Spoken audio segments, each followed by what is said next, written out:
Kalau benda tu Islam sungguh apa tak malam masjid.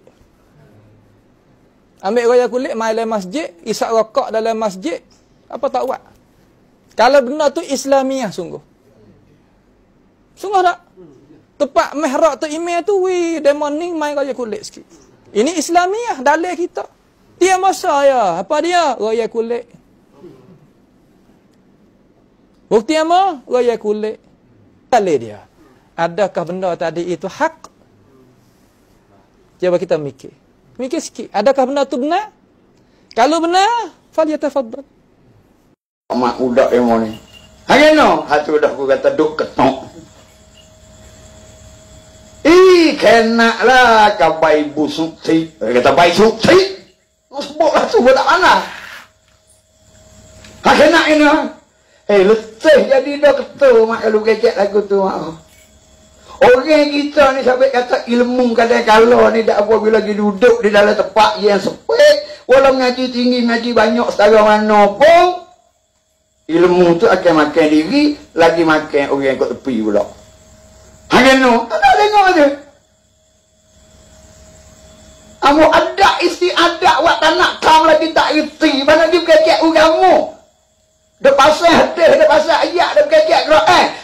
Quran ni ilmu Tuhan ni luas sepuluh laut mak. Mai dia kebok di bawah dia geluk tempat sepek dia mak tak kat jalan ni. Ini ayat atau tu guru mu tak apa nama? Makri. Makri mu tu. Ya, ayat dia tahu dek mak pesan bagi dia dek lah kata ilmu Tuhan ni luas sepuluh laut. Wah mu nak sumak le geluk tak kat dok dia mak. Oh.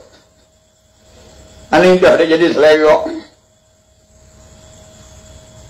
Amu sedak. Agak lagi tak reti, marayak lagi tak tahu.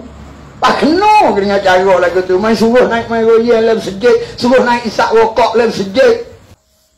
Cara hidup kita sungguh kata bagian tu bagian molek. Sabit pok aku ni mak.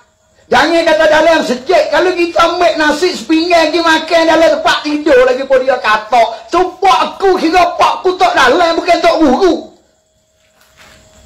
Tapi ia hajak anak itu turut ada cara bahasa. Bukan bahasa mak main hidup main royal dalam sejik. Sungguh kata bagian elok lagi cara orang nak buat di sejik. Sungguh kata bagian molek. Mana sungguh royal kulit di main dalam sejik. Sungguh makan nasi tempat tidur kan besok naik ketok ke tahun ni berat sama.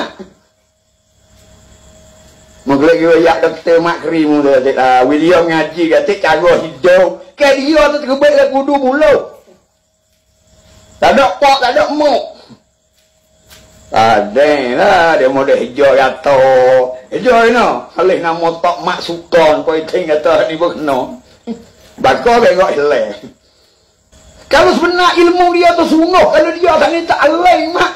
Kalau dia tak ni termalu ke PhD dia boleh je. Naik amat tawiti aku nak tengok sekali.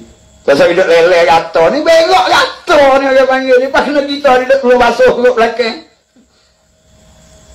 Orang baik ni kalau kecek buku bengok dia pandai gedok asal basuh. Tapi dia bengok hele.